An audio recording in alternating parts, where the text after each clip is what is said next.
Sometimes the most common, everyday things hold the biggest secrets. Take bread, for example. It's everywhere in the Bible. But what if it's more than just food?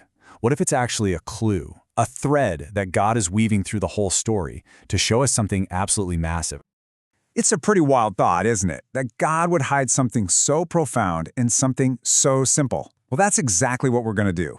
We're going to grab that thread and follow it all the way from the beginning to see just where it takes us. All right, so our story starts in the desert. Picture this. The people of Israel are lost, they're hungry, they're desperate. And then, out of nowhere, God answers with a food that nobody had ever seen before. They were so baffled, they literally named it manna, which just means, what is this stuff? I mean, can you even imagine waking up to that every single morning? This wasn't just breakfast, it was a daily, mind-blowing miracle, a mysterious sweetbread that just appeared from the sky. And what's really going on here, right from the get-go, is God is teaching his people a huge foundational lesson. And that lesson, it's all about provision. It's about God showing up day after day without fail and saying, I've got you. He was proving he was their provider. This bread from heaven, well, it was like a trailer for a movie, a sneak peek, a sign pointing to something even bigger down the road. Okay, now let's hit rewind just a little bit, because before the manna in the desert, there was the escape from Egypt, the Exodus. And on that last, crazy, chaotic night, a completely different kind of bread shows up on the scene.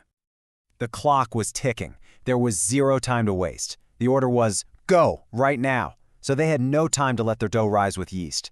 They had to bake these flat, cracker-like things, grab them, and literally run for their lives. In that moment of pure urgency, it forged a brand new, powerful symbol. This unleavened bread became this permanent reminder of their whirlwind rescue. It was, quite literally, the taste of freedom. But it was also more than that. It was a symbol of leaving everything about Egypt, all its influence, all its corruption, completely behind in the dust. So, fast forward a bit. For a long, long time, regular bread, bread with yeast, just meant normal life. It was comfort food.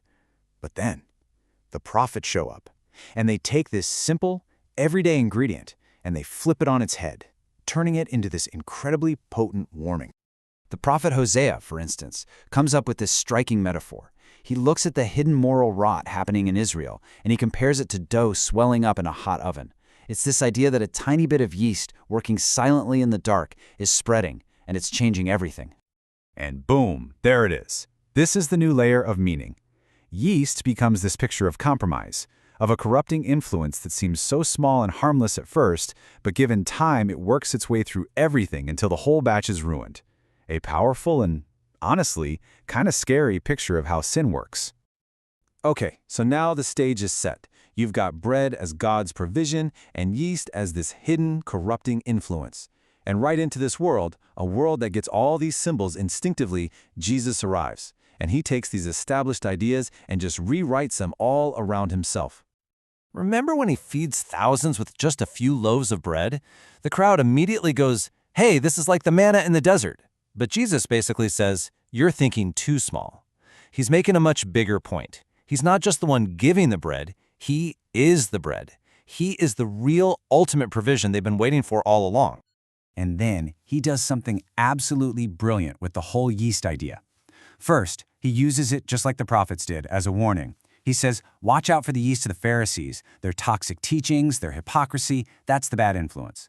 But then he completely flips it. He says the kingdom of heaven is also like yeast. How?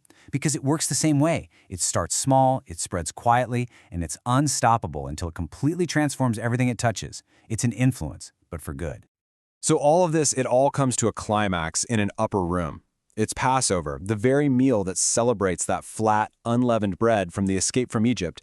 And it's here, in this moment, that Jesus takes this ancient symbol and gives it its final, most important meaning. He takes the bread, he breaks it, and he reframes its meaning forever. Suddenly, it's not just about being rescued from slavery in Egypt. It's not even just about God providing food every day. From this moment on, this broken bread points directly to his own body, broken for us. It's the sign of a new promise, a new covenant, sealed by his sacrifice. And the early church leaders, like the Apostle Paul, they totally got it. They picked up this imagery and ran with it. Paul writes to the church in Corinth and says, hey, a little yeast makes the whole batch of dough rise. He's saying influence matters. It spreads. So from here on out, it's crystal clear. Bread means life in Christ, and yeast, well, yeast is all about the influences that shape us, for better or for worse. Okay, so let's step back and look at the whole picture. We've been following this thread, right? And what started out as this weird, mysterious food falling from the sky has turned into one of the deepest, most meaningful symbols in the entire biblical story.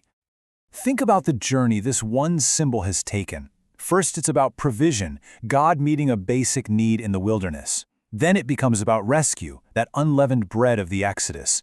Then it deepens into a warning. Yeast is a picture of hidden corruption. Then, bam, it finds its ultimate fulfillment in the person of Jesus, the true bread of life. And finally, it becomes the sign of a brand new covenant through his sacrifice. What a story. So when you boil it all down, what's the point? The entire story from the desert floor to that upper room is pointing to one person. It's all about Jesus. He's the true bread that the manna was just a hint of. He's the real rescue that Passover was celebrating. And he's the one whose life, like that good yeast, can spread through us and change everything.